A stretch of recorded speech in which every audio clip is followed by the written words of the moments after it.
Hello there, Hello there, everyone. everyone. This This is is Aaron Aaron St. St. Dennis, Dennis, the the FF Mad FF Mad Scientist, Scientist, and welcome and back welcome to the back to Mad the Science Mad Lab Science Lab podcast. podcast.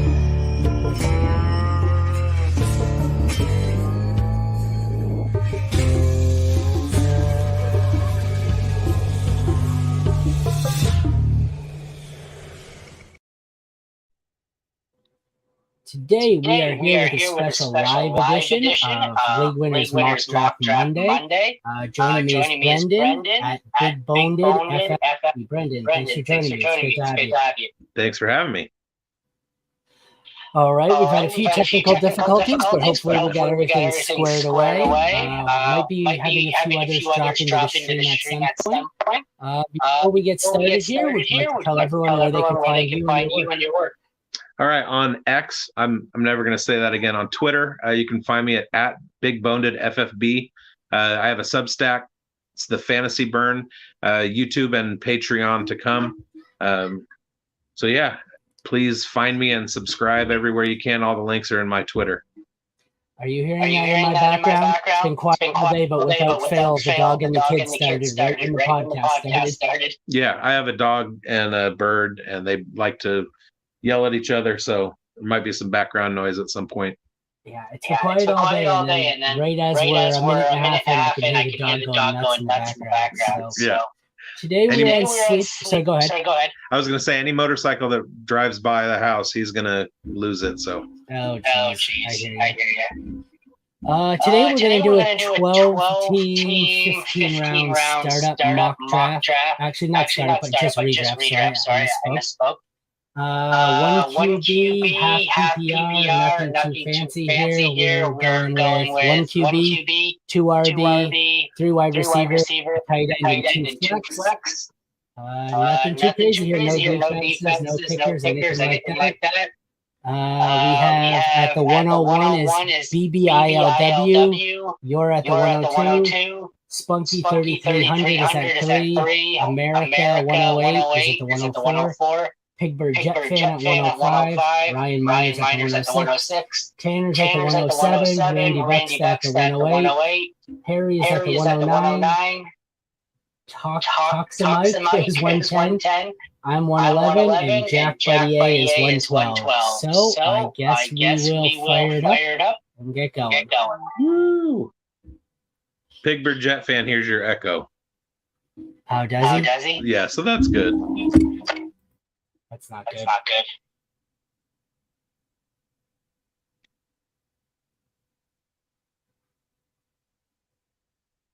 All right, we're on the clock. With, of course, the person who took the 101 is the only one not in the draft room currently. Not here. Yeah. We're going to start with an auto pick to go with the echo. I wonder who the auto pick's going to take. Who's first on the board? JJ.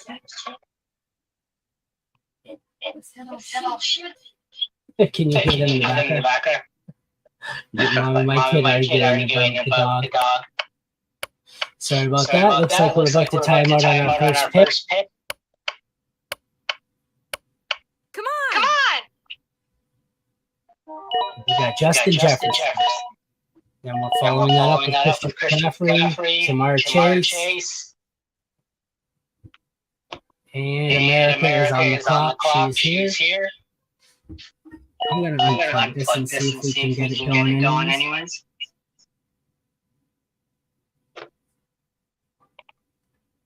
Austin Eckler at the 104. Pigbird takes Cooper Kupp at the 105.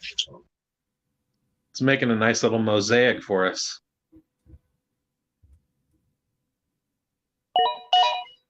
Oh, and Ryan Miner. He could have gone Bijan. Kept the color code. Tyreek Hill. Tanner goes to Travis Kelce, first tight end.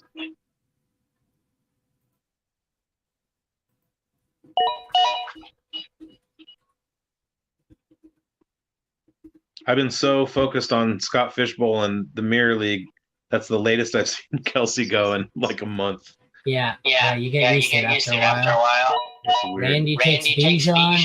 Then we have Harry going Nick Chubb at 109. Don't see that very often. Jonathan Taylor at 110 puts me in the clock at 111. I am going to go with Stephon Diggs.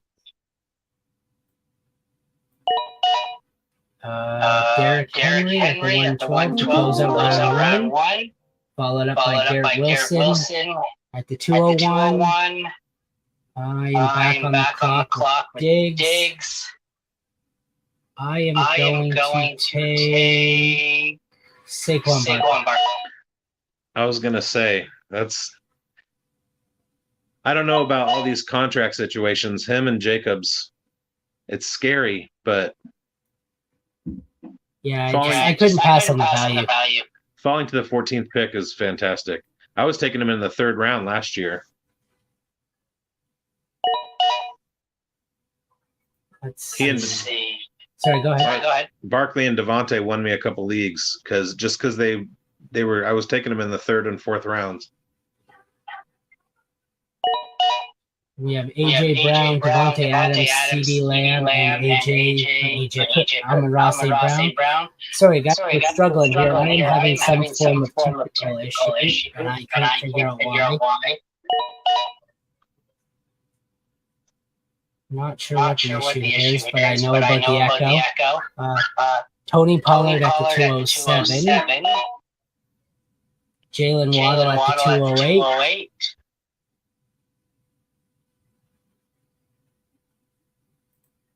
America's back on the clock here.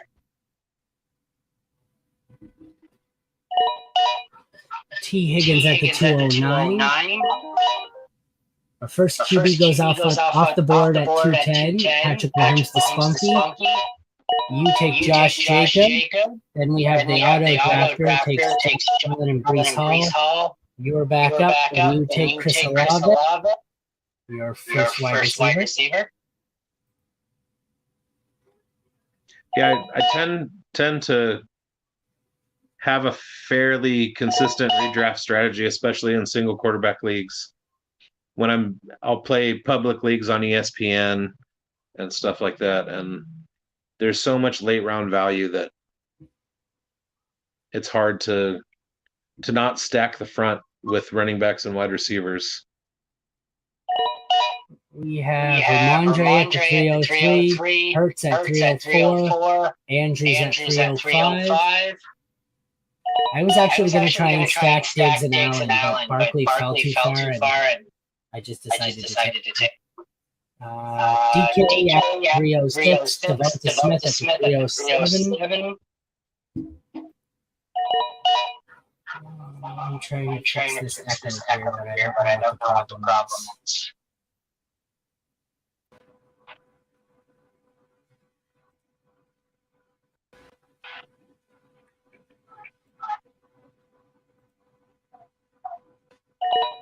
We have Lamar Jackson at the 308. The 309 is Joe Mixon. 310 is Travis Etienne. I am on the clock next, and I am going to take a collection of stuff I don't really like. What are your thoughts in this range? Is there anybody left that you like? I'm looking at the upside of Gibbs and the volume of Najee. Last year, Najee was coming off an injury the year before, so I think that was kind of stunted. And then Keenan had a really good second half, but you're hoping for no injury. As scary as it is, I don't really like any of these players, and I think I'm just going to say screw it and go with the quarterback. I don't normally go QB this early, especially if it's not the top three, but we have Najee at the 312, Herbert at the 401, leaving me with more options I don't particularly like. It really gets ugly here at the 3-4 turn. It's a 4th round dead zone this year. It is.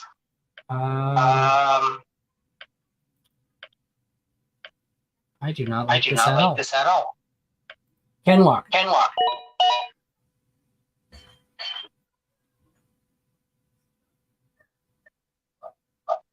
He was I my hate dynasty. Sorry, go ahead. Walker was my dynasty RB4 last year, just because of Rashad Penny to start the year, and I was higher on Dameon Pierce and Rashad White, and I even got into kind of an argument with somebody on Twitter towards the end of the season about Walker versus White, and I've totally flipped this year. I traded for Walker in dynasty. I traded White away. I don't know why I didn't wait for White, because he has the job this year. So, but now I like Walker, and I'm not scared of Charbonnet at all. Oh yeah, see, I'm a Walker guy. I don't worry about Charbonnet at all. So that was an easy pick for me. We have Tanner Ward joining us. Tanner, thanks for joining me. Hello, gentlemen. Hello. We are dealing with some technical difficulties here, as you can hear my mic. You want to take a second to tell everyone where they can find you and your work? Yeah, so mostly working with on the podcast side. Hold on, I'm up real quick. Yep, make your pick. Might We've as got well Jameer just Gibbs, work Calvin with that. Ridley, Debo Samuel, and Aaron Jones as the next picks. Honestly, probably would have liked Amari Cooper there. I'm pretty high on him this year, but I felt like I needed a running back. Not really wanted to test out the zero RB tonight. But yeah, so you can find me on Twitter at Tanner Ward 7. You can find the podcast at ADP Dudes and YouTube channel. Just search ADP Dudes. Be the easiest way to find us. But we're putting out a lot of content right now with my co-host Matt Mormon. And trying to get some more content out for the League Winners website. Coming off a pretty big month, June, where I had a wedding and honeymoon. So I'm trying to get ramped back up now. But July's just been crazy between actual job and trying to get everything else out. Congrats. You've had a busy summer, man. Congrats. So I'm excited to get into this. Hey guys, sorry, I'm having a delay. That's why I keep talking over you guys. You two want to discuss the draft amongst yourself? Give me a minute. I'm going to try and fix my mic issue. Sure. Yeah. So what spot are you out of? I'm in the 2. In the 2. All right. So look, I do like to start a lot. What? I don't know if you guys have discussed with Jacobs not being in Vegas. Right. So if you can see the flag behind me, I'm a Raiders fan. Yeah. And so I have confidence that he's going to come back. They have to do the right thing, right? they have to. Well, and I mean, he's on the tag anyway, so like he can come back in at any time. And why running backs, they don't like to go to camp. It's it's hot. They don't like to run. Yeah, at some point I do kind of miss the owners that or just the franchise that weren't as smart and just sign these running backs. Because it was good for fantasy. And we had the same thing with Barkley. The fact that Barkley isn't a first round pick right now in redraft is kind of stunning, because I mean he catches passes. He's the best player on that Giants offense, and it's surprising.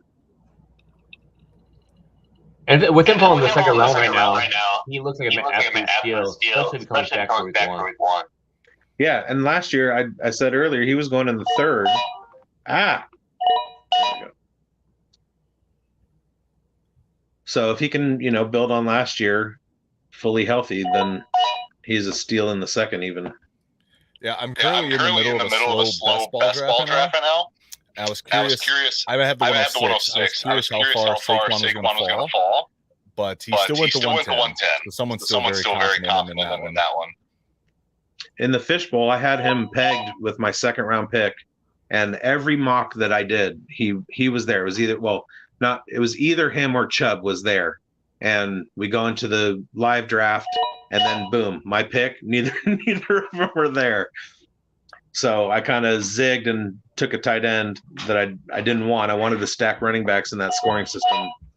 Oh, I was just about to say, if Kyle Pitts made it to me in the middle of the 5th, that is the spot I love him, and that's the only time that I would kind of regret Kelsey in the middle of the first. And that's why I took him. Because I'm like, there's no way I'm like Kyle Pitts falling further. Yeah, he's such a good value in the middle of the all right. So when you guys build your stacks, like how do you look at your team? Do you do based on the first couple picks, or does your first pick kind of set you how you want to go? It depends. In best ball, I try and put the stacks together at the very beginning and at the very end. So, for example, if I have Aaron Rodgers, I'm going to try and look for his wide receivers are going to go pretty quick, so I'm going to look for Conklin very, very late. I like the Stafford, Van Jefferson, Tyler Higbee stack a lot too. But in redraft, I tend to stay away from stacking, especially when it's same team pass catchers,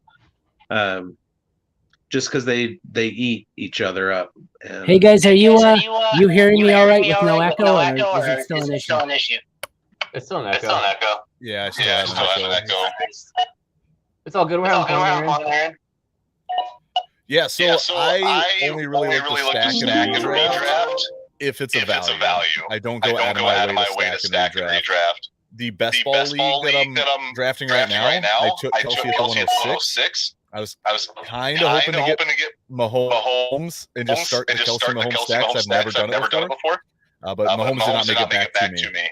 But normally just in straight redraft, I only look to stack if it's a value. Yeah, like I'm in like a premium. That's a super right now. And I end up getting Lamar Jackson the first, and then I turn around and got Mark Andrews in the second. Just because it's tight and premium too. That's a good one. Yeah. And look for Likely way later, because if anything happens to Andrews, Likely can step in and be productive. And that's a slow draft, you said? Yeah. It's going right now. Actually. I think we're in the fourth round. Yeah, the Scott Fishbowl Mirror League is a slow draft, and it's super flex, tight end, ultra premium, and then it's also best ball. So those stacks are, especially tight end quarterback, are going to be huge. Oh. All right. I'm just gonna take him. I didn't know if it was too early. I've been getting him here a lot. One reason I hesitated to take him is because I'm getting a little too comfortable taking him in the middle of the sixth, which never pans out well when you get into real drafts. But with this build, I like it a lot. It'll be nice to get closer to opening day and find out what is going on with him too. Yeah. One thing about 6 games. Right. One thing about doing degenerate drafts in July is you don't know all of the news. Yeah, it feels like if he gets less than six, getting him in the six is a value. Right. Yeah, because based on that value, he should be going at least in the 4. Yeah. Especially if he's only going to miss the first month of the season. I mean, look at Joe Mixon. He went 9. So he should be on that area. If we still don't get anything by this time, week one.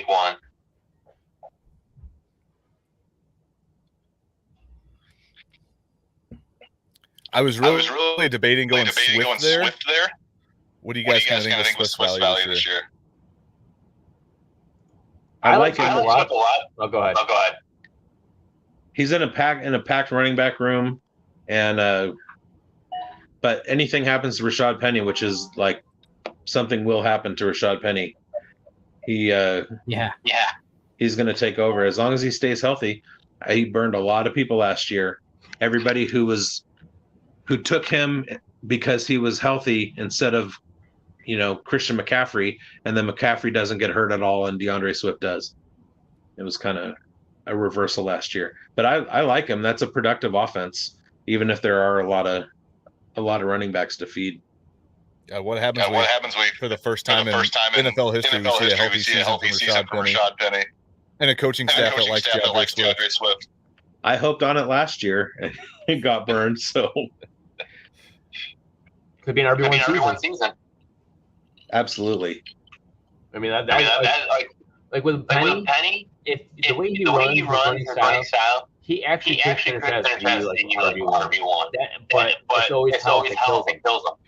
If some miracle they both stayed healthy and again the coaching staff like Swift, we could see kind of a Kamara Mark Ingram. I believe they were both top 12 running backs that season. Yeah. That would mean they probably get like what? 12 to 15 touchdowns each. Yeah, I don't know what the split would look like, but that offense is so high powered that again it's so speculative, but that would be best case scenario. It's not going to happen. A man can dream. I have zero shares of Rashad Penny. Shows you how much faith I have in him. You know, you can only get burned 4 years in a row before it starts taking hold. I like Mike Evans this year again. I don't know why. He's just Mr. Consistent. Like 9 years in a row of 1,000-yard seasons. If he made it back to me, I almost debate about taking him there as my wide receiver 5. Just because the running back depth here is still kind of questionable. By like David Montgomery, just because he's better than Jamal Williams. And everyone thinks like the Jamal Williams side of the ball. I think he's definitely a lot better than what we had last year, which was a top 15 running back. Right. Yeah, you can totally see Dan Campbell's way of thinking in that he basically took his running back room and just upgraded it. He doesn't need to change the system. He's got Jameer, who's probably going to do pretty good, and then David Montgomery, who's just a younger, big old Jamal Williams. So I like Montgomery to steal a lot of touchdowns. Montgomery can just keep plotting ahead. And he's going to get enough work that he's well worth his ADP right now. Yeah, I mean, getting him in the middle of the 7th round, I feel like it's all value. Just fall forward, big guy. That's it. And that line is offense. I mean, better offensive line, better wide receivers, better quarterback in my mind. So he's going to eat.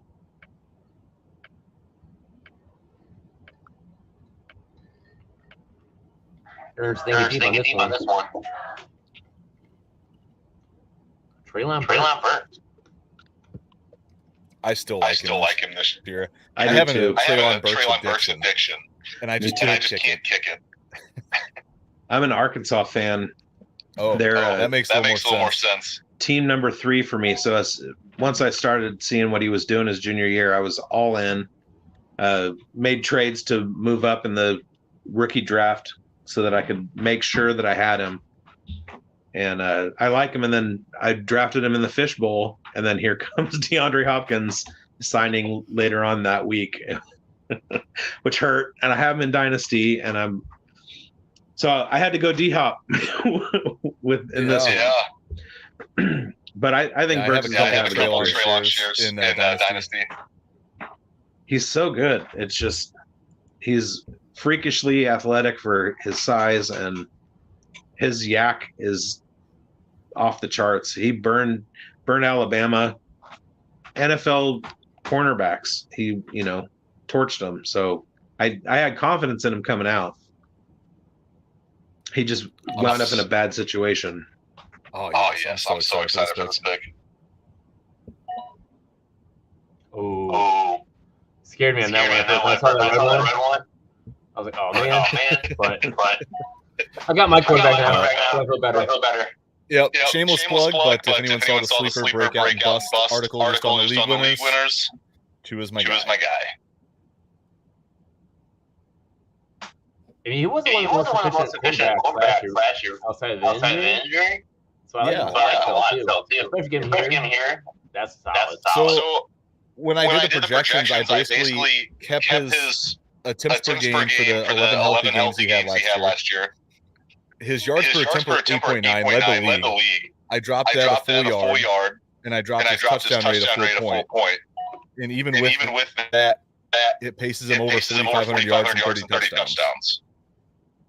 So even with that regression, he still has an amazing season. He just has to stay healthy. And also Waddle and Tyreek stay healthy and fast. For sure. That's like how I feel about Watson. A lot of people saw him. Didn't like the way he played. Because I mean, it's been a year and a half. So looking at him, his first couple games, he really looked bad. But the last two games, he actually put up QB1 numbers. I think it was like QB 58 range. But if you take his points and extrapolate it out, he's really like QB5 and QB6. So I think this year he's actually going to pull out the gas. And we could actually see another top 3 season from Watson this year. Yeah, I'm very high on the Browns offense this year. I've talked about it a lot on the ADP podcast. I just think we're going to see a whole difference for Stefanski offense this year. I think he's going to cater all around Watson's arm. They have great weapons there. I'm super high on Amari Cooper this year. And I think we might see the best season of Chubb yet. I tend to agree with everything that you just said. I was trying to debate there between Richardson and Njoku, because I think Njoku's going to have a big year. But I went with the upside play. Let's go A-Rich. It'll be interesting to see if he can complete passes this year. But if you look at Justin Fields last year, he was number 34 in Football Outsiders DVOA. Nobody could catch. He couldn't throw, and he still wound up like QB7 in PPR. I'm doing it. This is nice. This is half PPR, right? Yeah. All right. Feels a little early in A-Chain, but with the way ADP is, I know he won't make it back to me. And I want to see how this on the team. Juju's a guy I haven't been on for a while, since probably sophomore year. But maybe I'm buying too much into Bill O'Brien coming back and then having a competent OC in New England. But I kind of think Juju's going to have a nice year in any PPR format. Yeah, especially as, the wide receiver 1 there, and they paid him money. They have the capital investment. I hadn't started considering him until a couple days ago, literally. But I'm starting to like him and trying to figure out after the summer's over where he fits ADP wise and value wise in redrafts. Yeah, it was about a week for me that I actually was like, you know what? I think Juju might actually be kind of nice in PPR this year. Yeah. We'll see. Oh, I still can't figure out why McElwain. I do like the Dalton Schultz pick. It's one of my favorite late tight ends this year. Yeah, he's definitely tight end too. I'm chasing. I think he out YPR'd CD Lamb last year. I read something. There was some metric where he was a better receiver than CD Lamb was. Well, that would make him a great value here. Absolutely. Yeah, especially in the 9. I mean, he's the only proven target getter they have in that offense. Oh, it's Nico Collins season. You better believe it. It is Nico Collins season, but we've seen Schultz do it over a full season. Yeah. I love the Condre Miller pick, too. Yeah, that sucks. I should have taken him. I thought he was going to make it back to me. It's questionable pick, man. It's like you would sit there and think, we look at it, all right, here I am. And this may take back to me. What's the chance he gets back to me? And that's when people start saying, you reached on that guy. Well, I didn't reach on that guy because I knew he wasn't going to make it back to me. Yeah. It's like, if you want him, just take him. 2 Saints running backs in a row. Yeah, I think the one that went first is going to have the better year. Oh, I want that one. I can see Harrison again.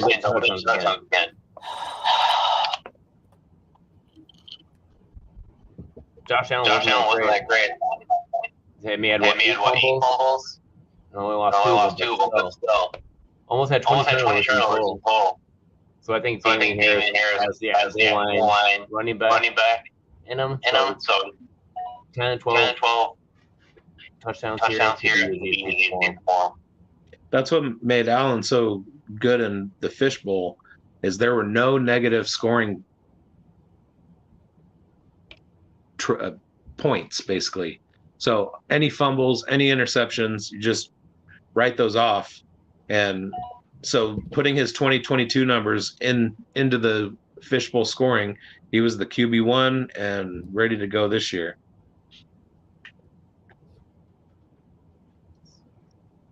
I like Jerick McKinnon too. If he's your running back in the flex and he's, he'll have spike weeks of a touchdown or two. That'll be nice. Yeah, he's your classic boom or bust. Grab him in the 10th. You're going to be able to flex him for probably half the year. Especially if Pacheco keeps running the way he does. Yeah, that's another backfield I like shares in. Yeah. Well, I think I saw they had Pacheco in the yellow jersey. Just his running style. They can't risk him, trying to run anyone over in practice. Got to keep him healthy. I don't normally take 2 quarterbacks in redraft, but with Richardson, I need to have a buffer. Well, that's a good buffer to have too, Geno Smith. Because he was 5 last year for consistency scoring. So getting him here as a back-end, high-end QB2, you can't go wrong. Especially Richardson. He has 2 more receiving options this year, 2 more receiving weapons in Charbonnet and JSN. He's one of the top 5 deep throw quarterbacks in the NFL. Herbert gets all the hype, but Geno Smith had a much better year than he did last year. And I'm fading Herbert everywhere. All I've heard all summer is, Kellen Moore is going to go in there and supercharge that passing game. But if you look at what Kellen Moore did in Dallas, he ran the ball all the time. Why does anybody think that they're going to throw more in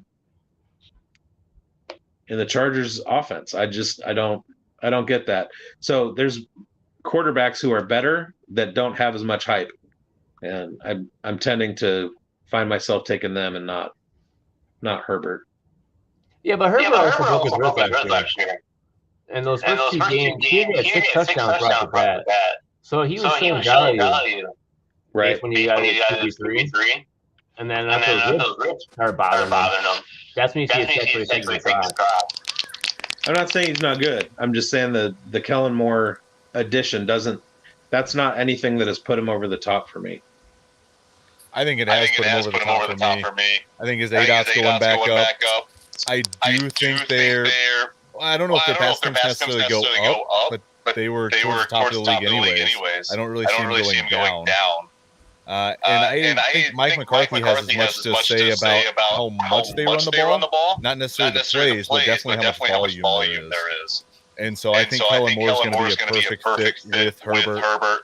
And I see him having a career year. I have him damn near 5,000 yards again. I tried to bring it back because I definitely want to project anyone to hit that. But if his ADOT goes back up, he's going to flirt with 5,000 and probably 30 to 35 touchdowns. That's why I like You're this. not my best friend. Yeah, two different flag plants. I'm out on Herbert. I'm all in on Herbert. Herbert and Tua are my 2 biggest flag plants at quarterback.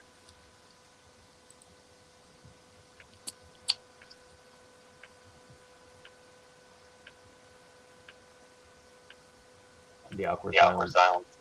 Yeah. Sorry guys, you guys are carrying this here on my behalf. I can't seem to get my shit going. One sec. You guys are doing good though. It sounded better. I've tried everything now. I'm on a completely different device. Even when I logged out and wasn't in, you guys were still echoing between the three of you in the YouTube stream. Oh, really? I've never had this before, and Ryan, I've podcasted with you a dozen times. Oh, man. You freaking took Sky more for you like that. I was so excited. I was like, yeah, here we go. Oh, someone took my guy before he got back to me, motherfucker. Now it's all over again. That's what I'm trying to like deactivate a bomb here before it goes wrong. There's So I noticed that Ryan and Tanner, you both waited until the 8th round to take a quarterback. Is that something that you do in standard redraft? No. Sometimes I just see, like, if the quarterback calls me, I'll take it. But if there's no make sure this goes what happened. And like I had Watson as my target to see how far he would fall. And when I saw the tag, like, two ago, I can't even say his name right. I was like, I'm going to take Watson here. I know for a fact he's not going to come back to me. Yeah, I have always been kind of a wait on quarterback guy. This year, I'm definitely willing to pay up. I really like the second tier of quarterbacks for me. So I'm probably not getting any of my first tier, Hurts, Allen, and Mahomes. But my second tier with Lamar, Fields, Herbert, Burrow, I'm definitely looking to target one of those guys. But at the right price, I definitely, if I like the value of another positional player better, I'll just take him. And then I expect to grab Tua or Watson, and about where I took Tua. So I always have the Tua fallback. And I'm willing to pay the 7th round. I feel like most of the summer he's kind of been in that 8th round mark. But I think as we got into July, it's tougher to grab him in the 8th, or at least bank on that he's going to be there in the 8th. So I'm definitely much more willing to take him in the 7th if I have to.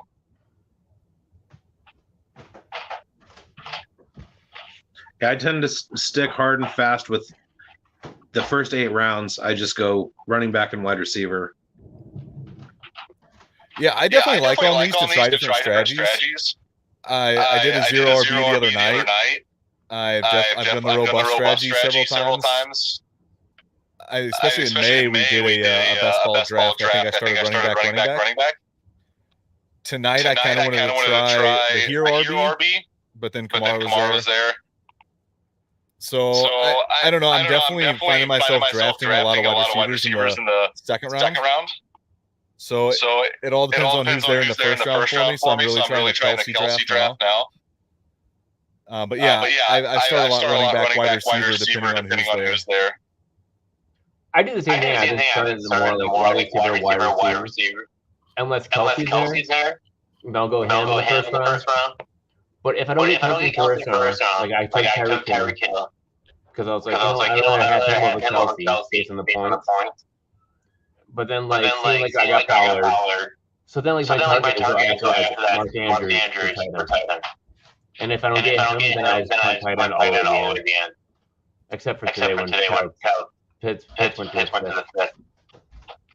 I tried to purposely not take a tight end for a while because of how badly the fishbowl and mirror and best ball drafting have kind of tilted me towards focusing on tight end.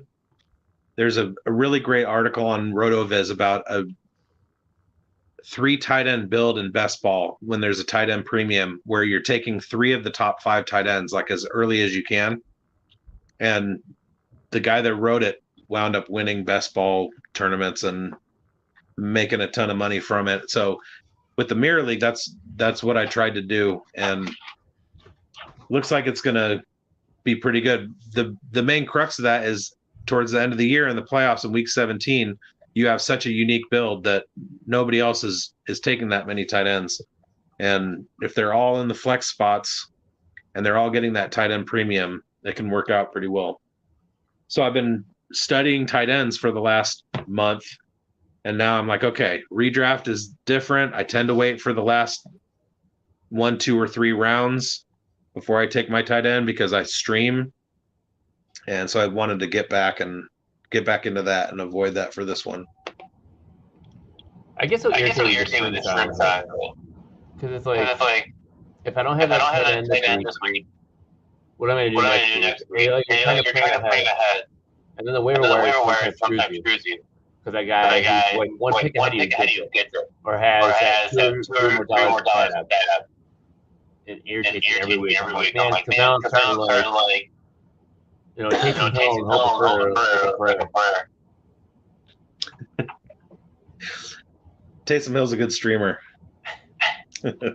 Once in a blue moon he is. Yeah. He's more of a headache than anything.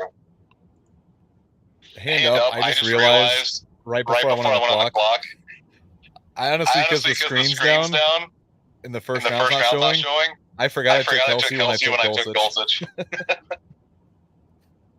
That's not a bad problem to have. No, as I see everyone that went off the board on the way down and the way back, I wasn't going to take any of them anyways. So it really kind of worked out. I got an extra round, but I was deciding between Dobbs and Nico. And then I was like, Dulcich is one of my late favorite tight end targets. I pretty much try and leave every draft with Dulcich or Higbee if I don't get Kelsey or Pitts. And I just had a brain fart and forgot to Kelsey. Oh, Nico, I got sniped. First snipe. I think we're on the same page when it comes to tight ends because you said Pitts is one of your downfalls. Dulcich is your next one. And then so is Higbee. It's always Tyler Higbee at the end. Right? I can't really take credit for the Higbee part. That's more my co-host for the ADP. He kind of got me on the Higbee train. His default tight end when he punts tight end has been Higbee for the last 3 years. So I can't really take the credit for it. But he's a great late round tight end. Especially if he has a healthy Stafford this year. Yeah, I still don't think the Rams are going to be that good. But as long as Stafford, Kupp, and Higbee are healthy, that offense is going to put up points and fantasy points. And Van Jefferson, he's my ultimate guy this year. Moving from the wide receiver 3 or 4th target in 2021 when he had a mild breakout with 800 yards, but he was totally not the focal point of the offense. This year, he's the outside guy. He's going to be switching off between playing split end and flanker. Him healthy, Stafford healthy. If they have good game script where they're losing all the time and Stafford's just slinging the ball around, I think Van Jefferson, who was wide receiver 24 and 21, that's as a wide receiver 3-4. If he steps up just a little bit, he's definitely going to be a rosterable flex spot. Or sorry, he was wide receiver 36, which that puts him in flex territory. And if he does anything better than that, then he's absolutely draftable. So I've been taking him up every single team that I draft. I'm just collecting old running backs at this point. I thought about taking Mostert there, but then I'm like, you're at 18. But I still want to take this backfield. And I feel like Edwards would be that guy that could do something. So I'm going to take round. Clyde's a nice pick right there. I was definitely going to take Kyler at 13, but I thought he'd make it back at 14. I was looking, everyone past me paid up for quarterback. So I didn't really think anyone was going to grab Kyler. But that's why these mocks with actual people are so nice. Because you get used to the CPU just letting these guys fall. And it just doesn't happen when you get in a real draft. No, especially when you start playing names now. Yeah, I understand what people are doing. Yeah, I definitely have a different strategy when I'm in a league or in a mock where I know the guys that I'm playing against know what they're doing. And then I like, just because of the writing element of it, for the casuals who are, just going to come across an article trying to see what the environment is in a league like this. so that they have some kind of strategy going in. And when you can see guys like Goff lasting till the 11th round, I mean, Goff is a totally capable quarterback. You can stack all of your running backs and wide receivers in the first 10 rounds, get a ton of good value, and then there you go with Goff in the 11th. That's not going to happen a lot in like expert leagues and things like that. But if you see that happening, the audience absolutely can count on it. I see it's feels my guy here.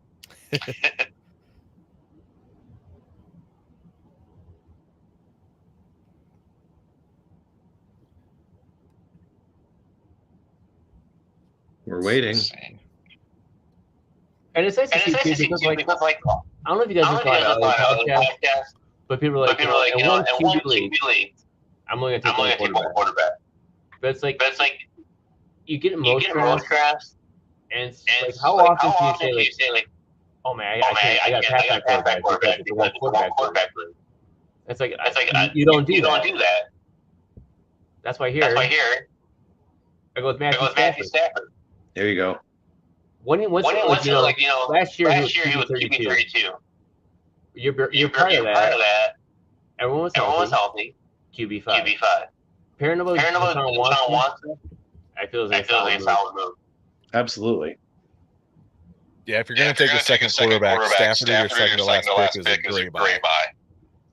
Just like you said, as long as Kupp stays healthy and Stafford stays healthy, that offense is going to go. McVay wants to throw the ball 700 times a season, so let's go. The fact that they've gotten rid of defensive players kind of helps the fantasy impact of Stafford and Kupp. And Van Jefferson. And Higbee. And Skoronski. Not Skoronski. What's his name? Skowronek. There we go. Scrawny neck. Even though he's not, he's like a fullback playing slot. Fall back to me. Because Hubbard's like that one running back. He was like one injury away. And we don't know how many teams actually going to pan out.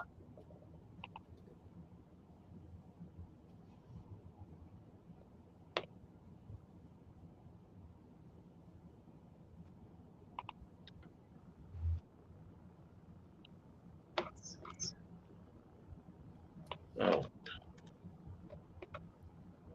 I just got sniped on Garrett Wilson in a best ball. I'm not high Garrett Wilson this year, and everyone hates me for it. I have a Garrett Wilson story as soon as I get this pick done.